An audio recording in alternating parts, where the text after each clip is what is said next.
اعوذ باللہ من الشیطان الرجیم، بسم اللہ الرحمن الرحیم۔ السلام علیکم دوستو، 100 برائیاں مٹا دینے والا کلمہ۔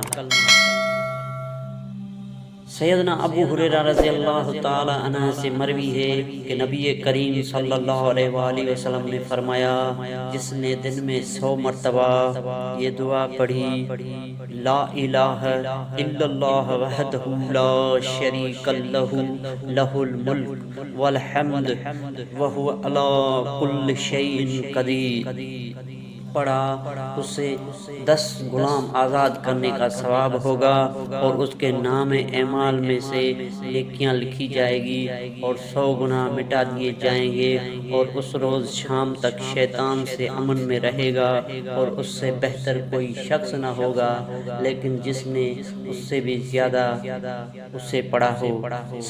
دوستو، اگر ویڈیو اچھی لگے تو لائک شیئر ضرور کر دیجیے گا، ساتھ ہی چینل کو سبسکرائب کر دیجیے گا۔